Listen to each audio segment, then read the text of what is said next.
Hello, I'm Andrew Jackson, 7th President of these United States. They called me Old Hickory for my toughness, and I suppose that name fits. I lived through times that tested our young nation, and I fought, sometimes literally, for what I believed was right for the common man. Let me tell you my story. I was born in 1767 in the Carolina backcountry, right on the border between North and South Carolina, though both states claim me as their own.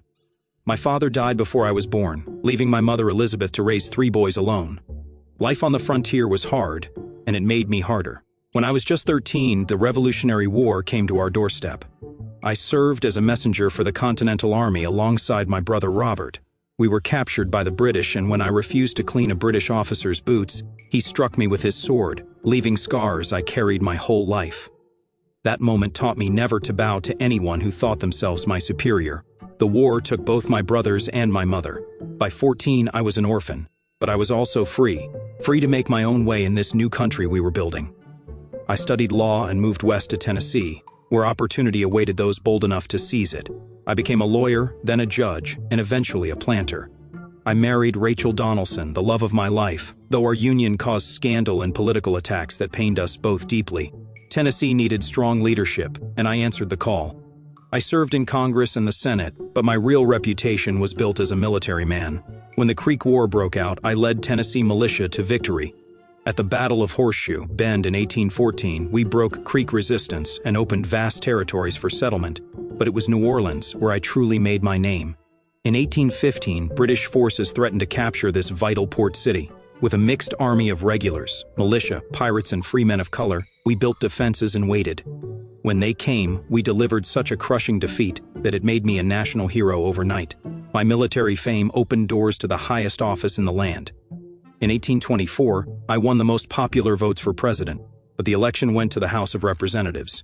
When John Quincy Adams became president after what I called a corrupt bargain with Henry Clay, I knew the will of the people had been thwarted.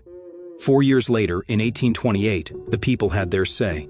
They elected me in a landslide, and I came to Washington determined to be their champion. I believed in a strong union, but also that government should serve ordinary citizens, not just the wealthy elite. During my presidency, I fought the National Bank, which I saw as a tool of privilege that hurt common farmers and workers. I paid off the national debt entirely, the only president ever to do so. When South Carolina tried to nullify federal law, I made it clear that the Union was indissoluble and that federal law was supreme. I made decisions that history judges harshly, and I understand why. The Indian Removal Act of 1830 led to the forced relocation of Native American tribes from their ancestral lands. I believed then that this would prevent further conflict and allow both peoples to live in peace. But I know now the suffering it caused was immense. I also owned enslaved people, as was common among Southern planters of my time. This contradicted my beliefs about liberty and equality, though I didn't fully see this contradiction then. These are parts of my legacy I cannot change, but which must be acknowledged and learned from. I left the presidency in 1837, having expanded democracy and strengthened federal authority. I retired to my plantation, the Hermitage, where I continued to influence politics and watched our nation grow. When I died in 1845, my last words were reported as "I hope to meet you all in heaven." I lived as I believed, fiercely, sometimes wrongly, but always in service to what I thought would make America stronger. History will judge whether I was right or wrong, but I hope you'll remember that I tried to give voice to those who had none, to prove that in America, any man could rise, and to preserve the union that so many died to create. I was Andrew Jackson, Old Hickory, and this was my life.